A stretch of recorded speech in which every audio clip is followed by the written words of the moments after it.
मनोरथ जो कोई लावे, सोई अमित जीवन फल पावे। चारों युग प्रताप तुम्हारा, है प्रसिद्ध जगत जियारा। साधु संत के तुम रखवारे, असुर निकंदन राम दुलारे।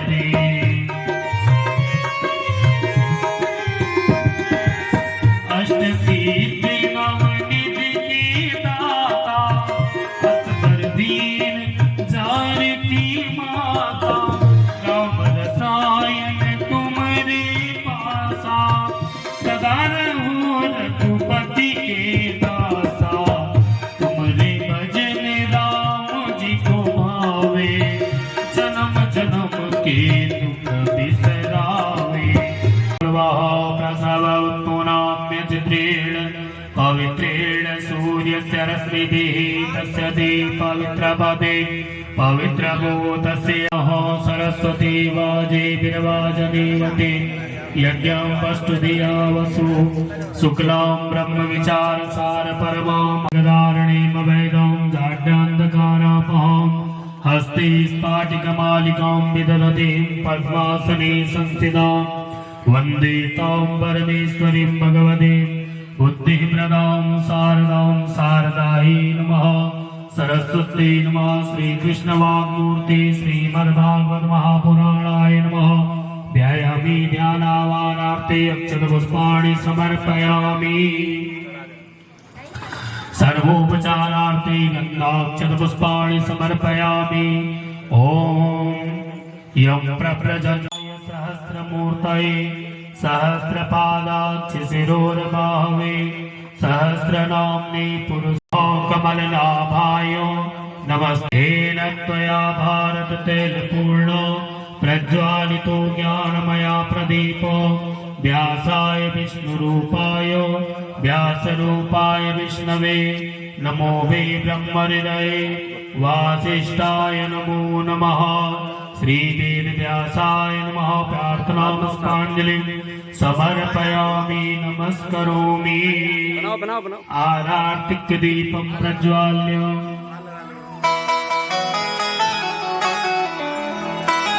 आरती पापियों को पाप से है तारती। ये अमर ग्रंथ ये मुक्ति पंथी पंचम वेद निराला। तव ज्योत जगाने वाला हरि नाम यही हरि धाम यही हरि नाम यही हरि धाम यही।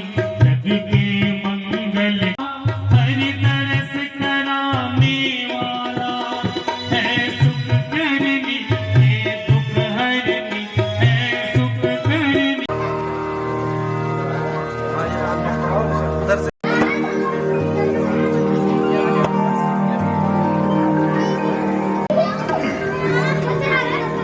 श्री राधे हरि मोहन। श्री राधे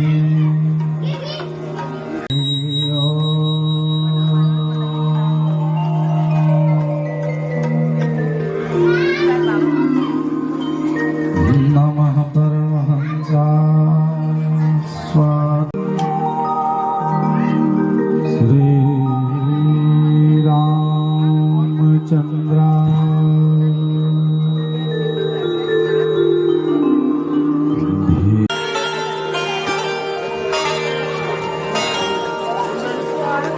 अस्मदाचा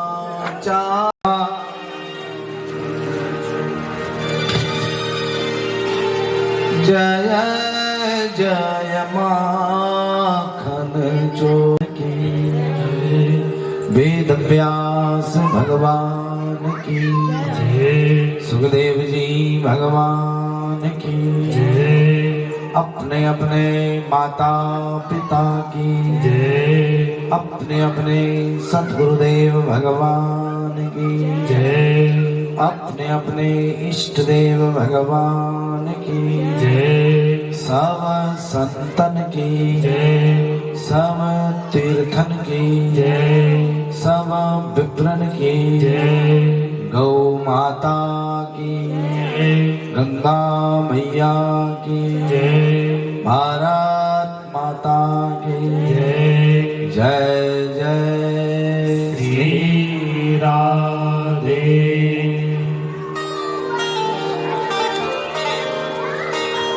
परम मंगल में परम परमेश्वर परम अखिलेश्वर अकारण करुणा वरुणालय भक्त वांछा कल्पतरु आनंद कंद भगवान भक्त वत्सल शरणागत वत्सल प्रभु बाल कृष्ण जी की दिव्य बांगमयी प्रतिमूर्ति श्रीमद् भागवत महापुराण की इस दिव्य अमृतमय भागवतीय धारा में अवगाहन करने हेतु पधारे हुए समस्त भक्त वृंदों, भक्तिमती माताओं, समस्त क्षेत्रवासियों, जहां तक भी ध्वनि प्रसारण यंत्र के माध्यम से ये वाणी प्रसारित हो रही है, आप समस्त भक्त वृंदों, आज प्रभु की अहेतु की कृपा से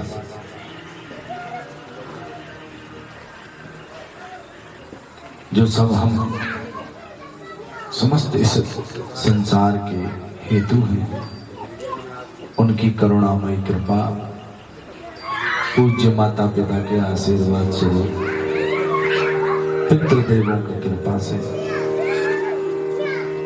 आप सभी के तन मन और धन के सहयोग से श्री सनातन मानव सेवा ट्रस्ट के तत्वाधान में सर्वश्री जोशी परिवार के संरक्षण में दिव्य भागवत की भागीरथी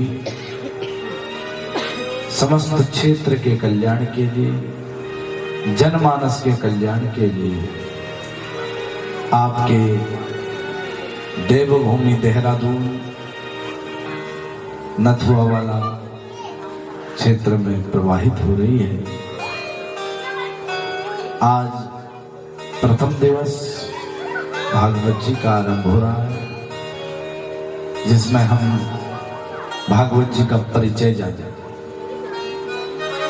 परिचय से प्रेम बढ़ता है, स्नेह बढ़ता है, लगाव बढ़ता है, क्योंकि प्रथम दिवस में जब परिचय होगा तभी द्वितीय दिवस में कथा सुनने की इच्छा मन में जागृत होगी। तो आइए कथा में प्रवेश करने से पूर्व अपनी मनवाणी को पवित्र करें, भावपूर्वक श्री हरि के चरणों में प्रणति निवेदन करें। जय राधा माधव, जय कुंज बिहारी, जय राधा माधव, जय कुंज बिहारी, जय राधा माधव, जय कुंज बिहारी।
करुणा सागर जय राधा माधव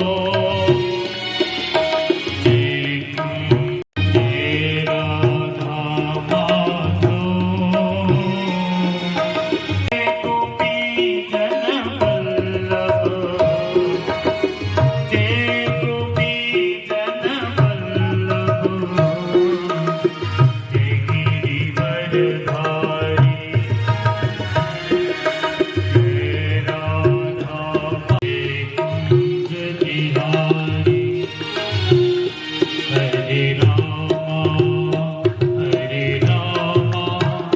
राम रामा हरे हरे हरे कृष्णा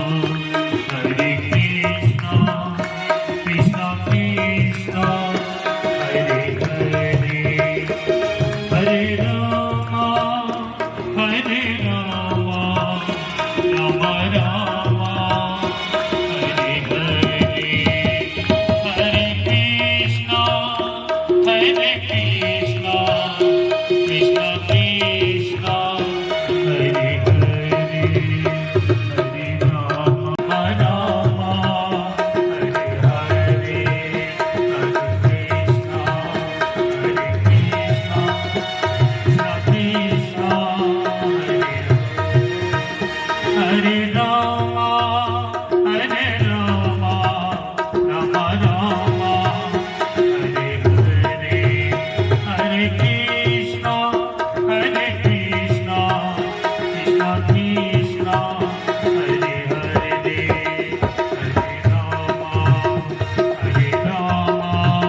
राम रामा हरे हरे हरे कृष्णा हरे हरे राम हरे हरे कृष्ण कृष्ण हरे हरे। बोल भक्त वत्सल भगवान इस समस्त संसार के जो हेतु हैं ऐसे सच्चिदानंद जिसके भीतर सारा संसार समाया है, सत भी है, चित भी है और आनंद भी है। यदि इस सत चित और आनंद को मिला के सच्चिदानंद बनता है, यदि सच्चिदानंद में से एक सत भी अलग कर दिया जाए तो केवल चिदानंद बचेगा, केवल चिदानंद। तो फिर हमें आनंद नहीं मिलेगा, हमारे किसी काम का नहीं। सत वो है जो हमेशा रहे, निरंतर रहे। यदि कुछ समय के लिए हमें मिल भी जाए और हमेशा ना रहे,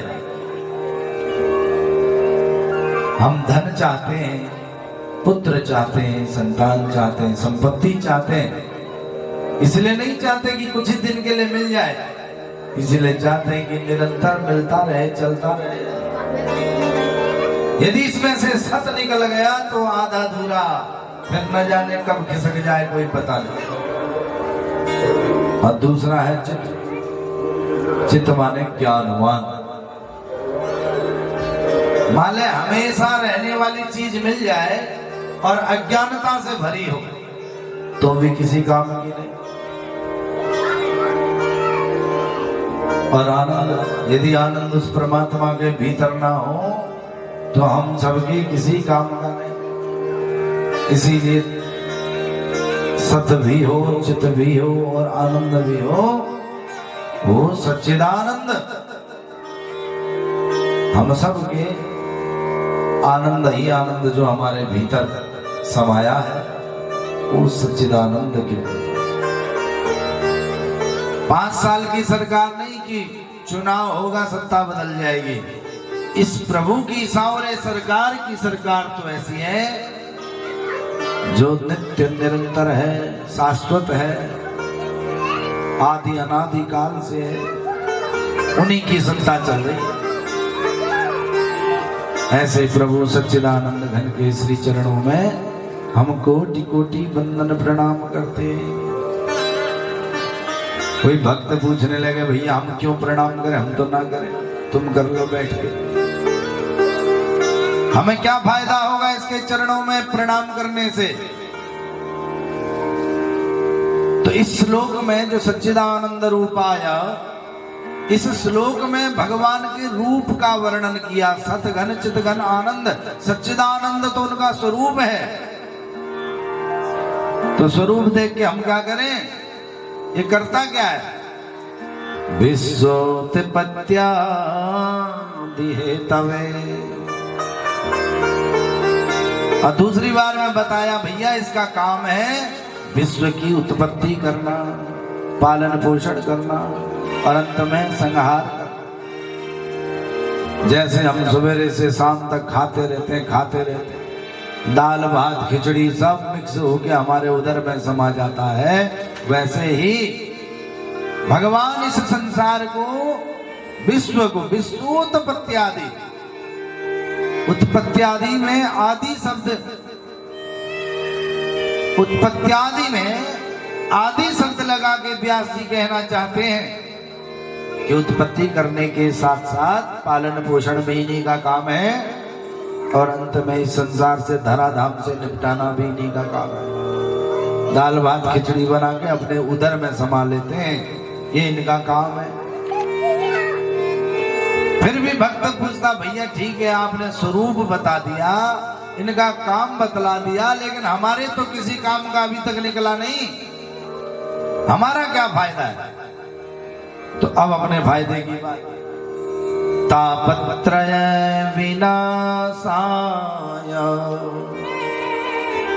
3 प्रकार के कष्ट इस संसार में सबके भीतर है। कौन कौन से, दैहिक दैविक भौतिक तापा, दैहिक दैविक भौतिक तापा, दैहिक दैविक भौतिक तापा, दैहिक दैविक भौतिक तापा, दैहिक दैविक भौतिक तापा, राम राज का भू नहीं व्यापा, दैहिक दैविक भौतिक तापा। तो 3 प्रकार के ताप हैं, कष्ट हैं।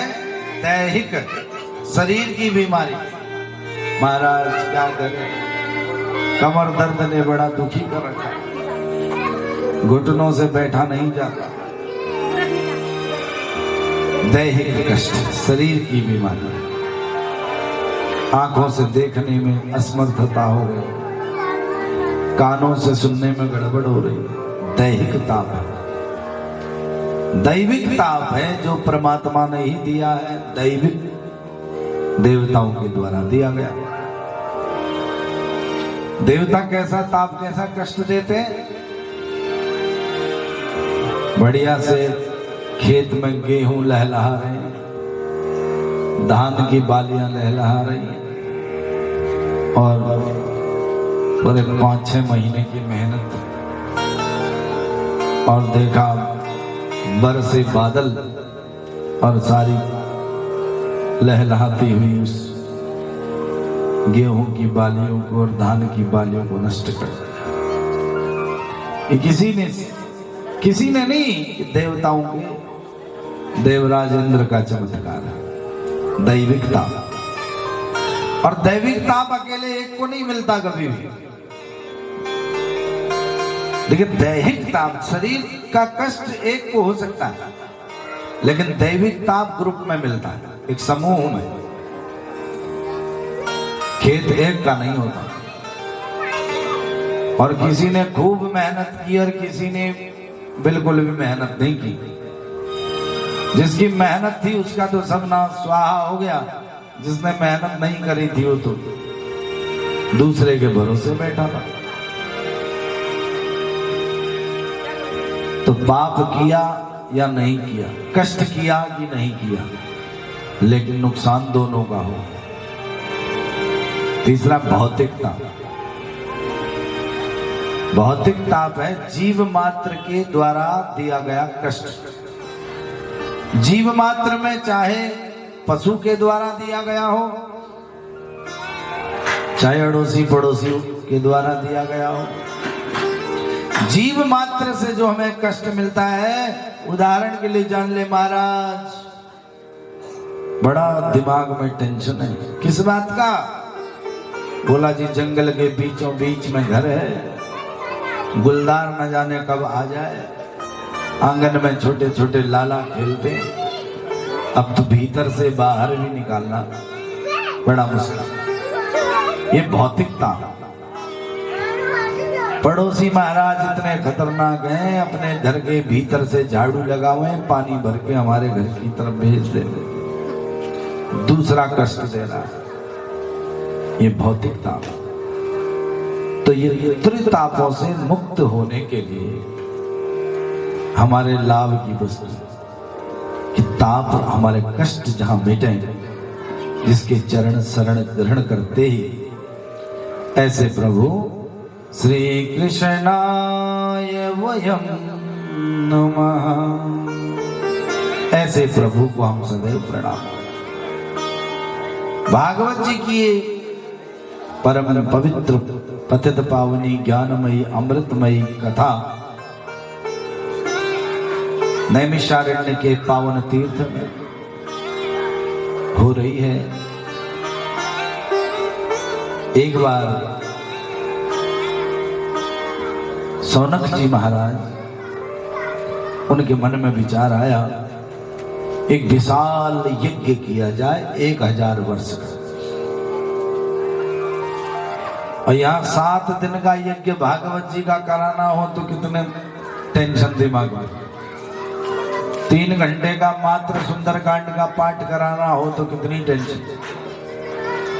घर में वो भी शाम के टाइम सत्यनारायण भगवान की कथा करवानी हो तो कितनी टेंशन। महीनों महीनों पहले से तैयारी में लग जाते। भैया फलानी पूर्णिमा के दिन, संक्रांति के दिन सत्यनारायण कथा है, मेरे घर में आ जाना। महीनों महीनों पहले। और आज भी सौभाग्य से संक्रांति है और सत्यनारायण कथा नहीं, भगवान की अमृतमय भागवती धारा आपके नगर में प्रवाहित हो रही। और महाराज सौनक जी ने तो 1000 वर्षों का यज्ञ कराना। तो दिमाग में ये चल रहा है कि कहां पर यज्ञ किया जाए। यज्ञ कराने के लिए स्थान भी बढ़िया होना चाहिए, यज्ञ में सहयोगी भी होने चाहिए, तभी यज्ञ सफल होता है। तो सौनक जी ने सोचा कहां, किससे पता चलेगा। तो सीधे ब्रह्मलोक में ब्रह्मा जी के पास, क्योंकि ब्रह्मा जी विधाता हैं, सारी दुनिया को जानते हैं। ब्रह्मलोक में ब्रह्मा जी के पास जाकर पूछा, महाराज कहां यज्ञ किया जाए। ब्रह्मा जी ने कहा, हम अपना चक्र छोड़ते हैं, जहां पर ये चक्र गिरेगा, इस चक्र की नीमी तेज शांत होगा, वही स्थान आपके यज्ञ के लिए श्रेष्ठ होगा। तो ब्रह्मा जी ने छोड़ा चक्र, आगे आगे चक्र और पीछे पीछे महात्मा। चलते चलते उत्तर प्रदेश राज्य के सीतापुर जिले में नैमिषारण्य एक तीर्थ है, जो अब वहां एक जंगल था, अरण्य। उस अरण्य में जाकर के वो चक्र गिरा। उस चक्र की जो नीमी है, तेज है, वो शांत हुई गति। तो नीमी शांत हुई एक अरण्य में, तो उस स्थान का नाम ही निमिष अरण्य पड़ गया। अब धीरे धीरे नैमिषारण्य उस तीर्थ को कहते हैं। और वही चक्र जहां गिरा, वहां पर एक विशाल कुआं बन गया और उस तीर्थ का नाम चक्र तीर्थ भी है। चक्र तीर्थ के नाम से भी वो तीर्थ जाना जाता है, क्योंकि ब्रह्मा जी का चक्र वहां जाके गिरा। लेकिन आज चक्र तीर्थ कोई नहीं जानता, आज तो सब नैमिषारण्य जानते हैं। तो नैमिषारण्य की उस पावन भूमि में जहां पर चक्र की निमी शांत हुई, वो नैमिषारण्य है। तो हमारे भीतर भी एक चक्र है, मन रूपी चक्र, जो निरंतर घूमता ही रहता है। तो जहां पर हमारे इस मन रूपी चक्र को शांति मिल जाए, वही स्थान नैमिषारण्य है।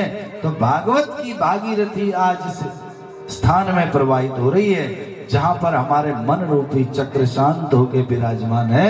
तो यही क्षेत्र पावन नैमिषारण्य है। बोले नैमिषारण्य तीर्थ की। तो यही स्थान हमारे लिए पवित्र पावन नैमिषारण्य है। सूत जी व्यासपीठ में विराजमान हैं, उम्र के छोटे हैं, और सोनक जी वयोवृद्ध बूढ़े हैं।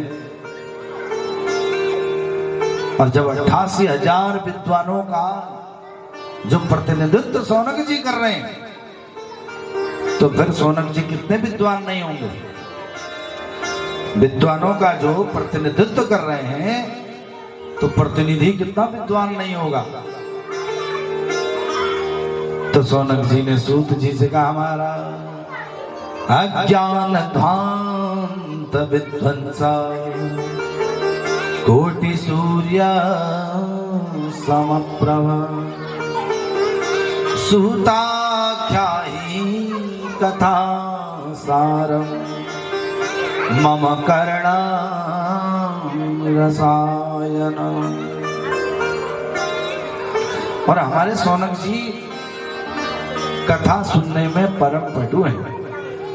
कथा अमृत रसा स्वाद कुशल, कथा रूपी अमृत को ग्रहण करने में बड़े कुशल हैं सोनक जी। फिर भी इतने विद्वान हैं, क्या कह रहे हैं, अज्ञान ध्वांत। सूत जी महाराज, अज्ञान रूपी अंधकार ने हमको घेर लिया है। हमारे नेत्रों के सामने अज्ञान का पर्दा लग गया है, और इस अज्ञान रूपी अंधकार को आप विध्वंस करें, मिटाएं। जिस प्रकार से रात अंधियारी, और आजकल शरद की अंधियारी रात्रि, और वो भी कृष्ण पक्ष की अमावस की हो, तो इतना अंधेरा होता है कि अपनी परछाई भी नहीं दिखती। लेकिन जब अगले दिन प्रातः काल ही सूर्य उदय होता है, तो सारा अंधेरा मिट जाता है। तो सोनक जी ने कहा, गुरुदेव सूत जी, आपके भीतर कोटि सूर्य सम प्रभा, करोड़ों सूर्यों के समान ज्ञान का प्रकाश आपके भीतर है। महाराज, इस ज्ञान के प्रकाश से उस ज्ञान की किरणें हम पर भी डाल दो, ताकि हमारे अज्ञान का अंधेरा मिट सके, ये पर्दा हट सके। तो सोनक जी की बातों को सुन के सूत जी महाराज गदगद हो गए। सोनक जी कह रहे, गुरुदेव, इस संसार में चिंतामणिर्लोक सुखम सुरद्रुः स्वर्ग संपदा प्रयच्छति गुरु प्रीतो वैकुंठम योगी दुर्लभम। कि गुरुदेव, इस संसार में एक से एक मणियां और अमूल्य, इतना उनका अमूल्य है कि जिसकी गणना नहीं की जा सकती। और इस संसार का ऐश्वर्य, भोग, सामग्री सब देने में समर्थ है। और कल्प वृक्ष के नीचे बैठकर आप संकल्प करें, जो मन में कामना होगी पूर्ण होती है। इस संसार की सामग्री सब मिल जाएगी, परंतु परमात्मा का संपर्क, परमात्मा से मिलन तभी होता है जब गुरु कृपा होती है। हे सूत जी, आप पर गुरुदेव भगवान की असीम कृपा है और उस कृपा का प्रसाद आप हमें भी प्रदान करें ताकि उस वैकुंठ जो दुर्लभ है, बड़े बड़े योगी दुर्लभ, हम बड़े बड़े योगियों को, महात्माओं को, संतों को जो रात दिन तप कर रहे हैं, तपस्या कर रहे हैं, वैकुंठम योगी दुर्लभम, उनके लिए भी दुर्लभ है। वो बड़ी सुलभता से हमको प्राप्त हो सकता है आपकी यदि कृपा हो जाए, गुरु जी की यदि कृपा हो जाए। सूत जी ने कहा, भैया यदि तुम इतने प्रसन्न हो, यदि तुम्हारी मन में कथा सुनने की इतनी प्रबल इच्छा है, तो सावधान तनया श्रृणु, सावधान मुद्रा में कथा सुनो। अच्छा, कथा सुनने के लिए सावधान होने की क्या जरूरत है? कथा तो कानों ने सुननी है, तो हमें काहे को सावधान होना? देखिए, ये शरीर एक रथ है और रथ अपने आप कभी नहीं चलता। रथ को चलाने के लिए घोड़े होते, और ये शरीर एक घोड़ा या दो घोड़े से नहीं चलता।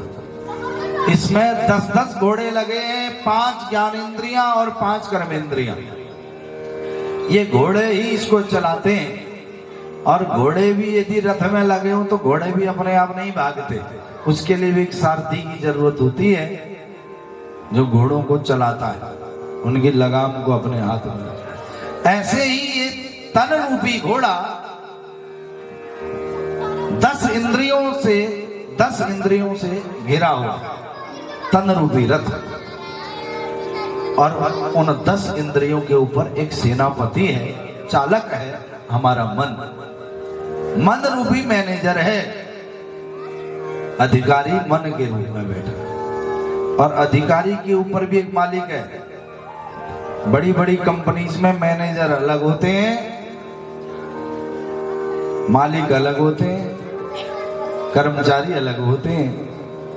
ऐसे ही ये इस शरीर से बड़ी कंपनी संसार में कोई नहीं। जो मनुष्य को जन्म दे दे उससे बड़ी कंपनी कोई नहीं, उससे बड़ी मैन्युफैक्चरिंग प्लांट कोई नहीं। तो इस शरीर से ये मन रूपी मैनेजर यदि नहीं भाग गया, फिर तन रूपी ये रथ खड़ा का खड़ा रहेगा, और न जाने घोड़े अपने आप कहीं चले गए, न जाने कौन से नाले में गिरेंगे, कहां टकराएंगे, कहां दुर्घटना होगी। तो इसीलिए सावधान तनया श्रृणु, ये इंद्रियां हमारी सावधान हो जाए। ऐसा ना हो कि जो हम सुनना चाहें वो हमारे कान सुने। कानों ने वही सुनना है जो इस रथ के लिए श्रेष्ठ हो, अर्थात इस तन के लिए श्रेष्ठ हो। नेत्र वही देखें जो इस रथ के लिए श्रेष्ठ हो। रथ चल रहा है, रथ में जो प्रकाश, जो मार्ग दिखा रहा है, रास्ता दिखा रहा है, वो आंख है। और आंखों ने कुछ गलत देख लिया, रथ मुड़ना था बाएं और चला गया दाएं, तो भी गड़बड़। तो इसीलिए ये महंगी चीज है। श्रीमद् भागवत कोई सस्ती वस्तु नहीं है।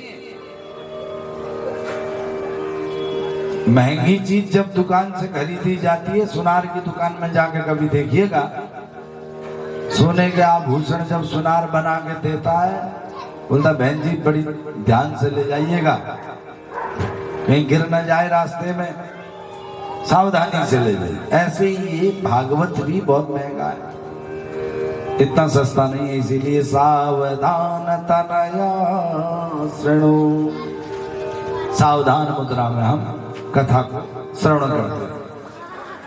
हम सारे मनुष्य काल व्याल मुख ग्रास त्रास नृणा सहे तवे श्रीमद् भागवतम शास्त्रम कलौ कीरेण भासितम् काल के मुख के ग्रास। समय, समय बड़ा बलवान है, न जाने कब समय आ जाए कोई पता नहीं।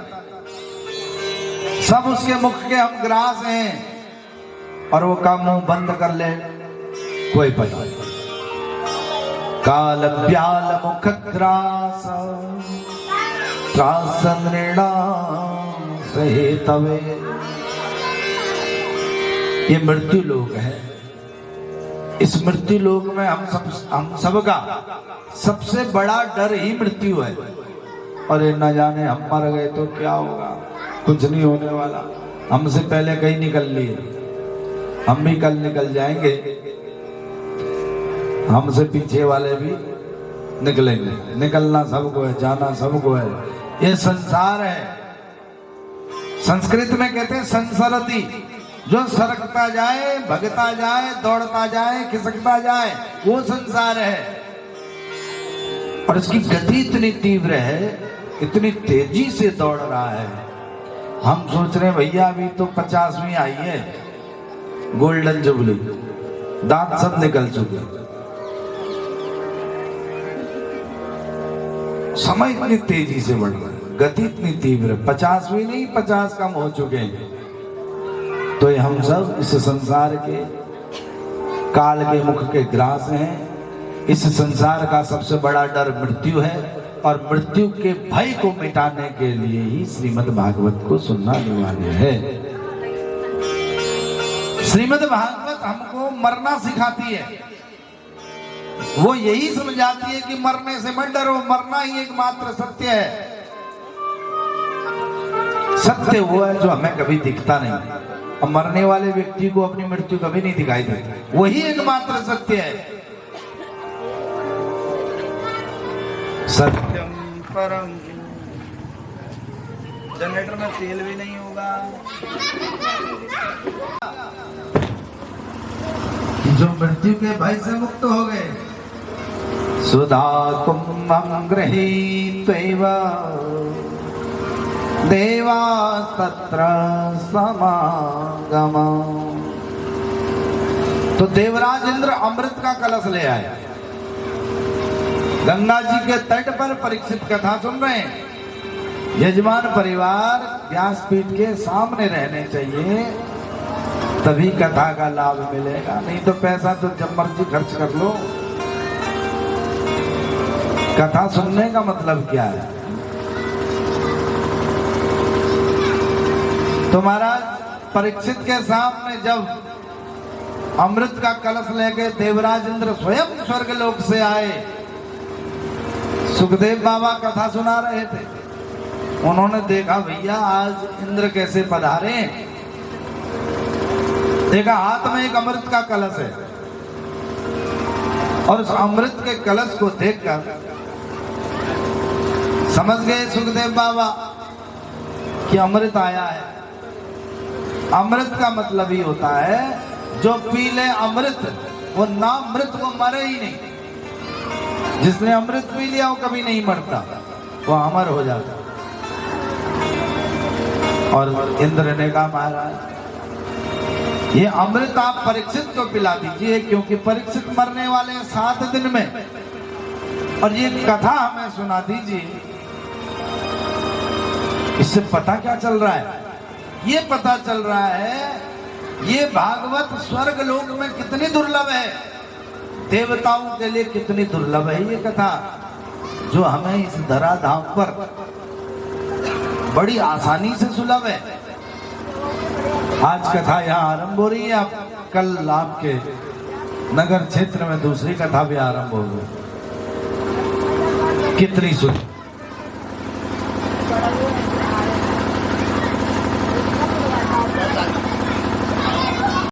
विचार एवं तदा देवा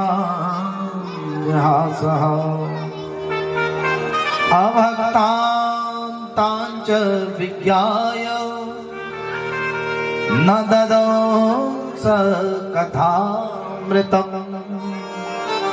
श्रीमद्भागवती वार्ता सुराणां अपि दुर्लभा। तो देवताओं को भी दुर्लभ है भागवत। देखिए, एक आता जरगन हीरे की तरह दिखता और एक असली हीरा और एक नकली हीरा, दिखने में दोनों एक जैसे। सुखदेव जी ने डांट लगाई, अरे ठगियाओ, तुम्हारा अमृत कांच के समान है, मानो जरगन के समान, और हमारी भागवत हीरे के समान है। और दोनों के मूल्य में कितना अंतर है। कांच दिखता भले हीरे जैसा हो, लेकिन हीरा नहीं होता, और हीरे का मूल्य बहुत है। ऐसी डांट लगा के भगाया कि हमारी भागवत हीरा है, महामणि है, और तुम्हारा ये अमृत कांच के समान है। भागवत। देवराज इंद्र निराश होकर लौट गए, और ये फिर भी सुखदेव जी ने कथा नहीं सुनी। और हमें कितनी सुलभ है, निरंतर सुनते रहते हैं। कई लोग तो ऐसा भी कहते हैं, अभी तो सुनी थी पिछले हफ्ते ही, क्या कथा सुननी। देखिए, कथा श्रोता किसको कहते हैं? एक सोता है जो सो जाता है, और एक श्रोता है जो सुनता है। और श्रोता क्या है? श्रोता उसको कहते हैं जिसके कान कभी भी सुनने से भरते नहीं, मन कभी भरता नहीं, सुनने की इच्छा निरंतर जागृत है। कैसी? श्रोता उसको कहते हैं। हमारे बच्चे की कोई प्रशंसा हमारे सामने करे, एक आकर के करे, वो निकले, फिर दूसरा आकर के वही प्रशंसा फिर करे, हमें और आनंद आ रहा, हम सोच रहे तीसरा भी आकर के तो करे। और निरंतर प्रशंसा हम अपने बच्चे की, अपने परिवार की, अपनी प्रशंसा सुनने से कभी हमारा न मन भरता न कान भरता। आजमा के देख लीजिएगा। यदि किसी ने कह दिया आज बहुत सुंदर वस्त्र आपने पहने, ऐसा लगता है कि 20-50 लोग और हमसे कह के जाएं तो कितना अच्छा लगेगा। श्रोता उसको कहते हैं जिसके कान कभी नहीं तृप्त होते, मन कभी तृप्त नहीं। ऐसी भागवत की कथा सुनने से जब मन तृप्त हो जाए तो समझ लीजिए हमारा जो श्रोताओं में स्थान है वो 0 है। कथा सुनने से कभी भी मन तृप्त नहीं होना चाहिए। और जिसका तृप्त नहीं हुआ वो श्रोता। राज्ञो मोक्षम तथा वीक्ष पुराधातापि विस्मिता सत्यलोके तुलामध्वा तोलयत साधनान्यज। आज पहला दिन है, समय कम है, क्योंकि हमारा टारगेट है कि 5 बजे यहाँ प्रसाद वितरण हो जाए, इसलिए बाहर की चीजें आपको बिल्कुल नहीं सुनाएंगे, कथा से ही कथा सुनाएंगे केवल। कल से हम आपको बाहर की चीजें भी सुना देंगे, क्योंकि आनंद तो बाहर की चीज में ज्यादा आता, हम जैसों से कथा में आनंद कम ही आता। राज्ञो मोक्षम पुरा तथा वीक्ष पुराधातापि विस्मिता। परीक्षित का मोक्ष देख करके ब्रह्मा आदि देव, सारे देवता, सारे महात्मा इकट्ठे हो गए। उन्होंने कहा भैया इतना जबरदस्ती भागवत में आखिर है क्या? चलो इसको तोल के देखते हैं, तराजू कितना वजन है इसका। तोलयत साधनान्यजा। सारे ग्रंथ एक तरफ, भागवत जी एक तरफ। भागवत जी हिली नहीं, तराजू का बिल्कुल पलड़ा नीचे का नीचे रह गया। समझ गए भैया ये कोई सामान्य ग्रंथ नहीं। सारे ग्रंथ जब छोटे पड़ गए, लघुन्यानि जातानि गौरवेणा इदं महत् तदा ऋषिगणा सर्वे विस्मयं परमं ययो मेदिने भागवत रूपम शास्त्रम भागवतम कलौ। सारे ग्रंथ छोटे पड़ गए। सारे महात्माओं ने घोषणा कर दी कि सामान्य ग्रंथ नहीं, पुराण नहीं, पुराण तिलकम। और स्वयं भगवान श्री कृष्ण भागवत जी के भीतर आकर के समाये हुए हैं। क्यों? विस्मयम भागवतम कलो। इस कलयुग के कलुषित प्राणियों के कल्याण करने के। स्वयं भगवान श्री कृष्ण ही भागवत जी के भीतर विराजमान है। तो ऐसी ये भागवत जी है। सौनक जी ने सूत जी से पूछा, महाराज एक बात बताओ, आप इतनी तगड़ी प्रशंसा कर रहे हो भागवत जी की, ऐसी भागवत वैसी भागवत, ये कर दिया भागवत जी ने, तो फिर 7 दिन में क्यों सुने? इस कथा को 7 ही दिन में क्यों सुना गया? सूत जी ने कहा, देखो सौनक जी, हमारी व्यवस्था नहीं है 7 दिन में कथा सुनने की। फिर बोला, ये 7 दिन में कथा सुनने की परंपरा तो प्राचीन काल से। सौनक जी ने कहा, कब से है ये बताइए। अब ध्यान से आप भी सुन लीजिए कि भागवत जी को 7 ही दिन में क्यों सुना जाता है। एकदा ही विशालाया चत्वारो ऋषयो मला सत्संगार्थं समायाता दद्रुस्तत्र नारदम् दद्रसुस्तत्र नारदम्।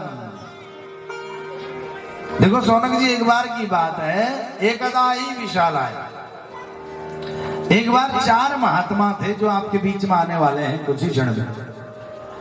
4 महात्मा थे जिनका नाम है सनक, सनंदन, सनातन और सनत कुमार। ये चारों महात्मा बड़े नंबर 1 सत्संगी हैं।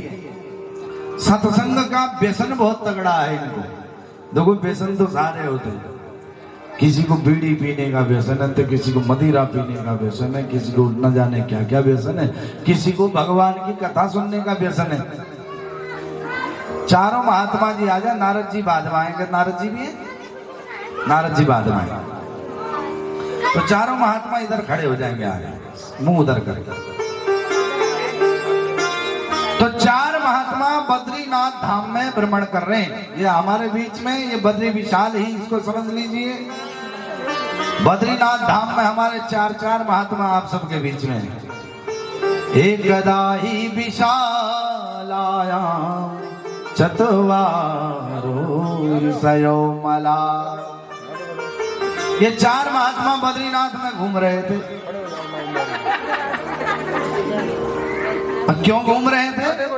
सत्संगार्थम, सत्संग की मन में इच्छा थी। उधर मुंह करके, हाँ उधर मुंह करके खड़े हो जाओ।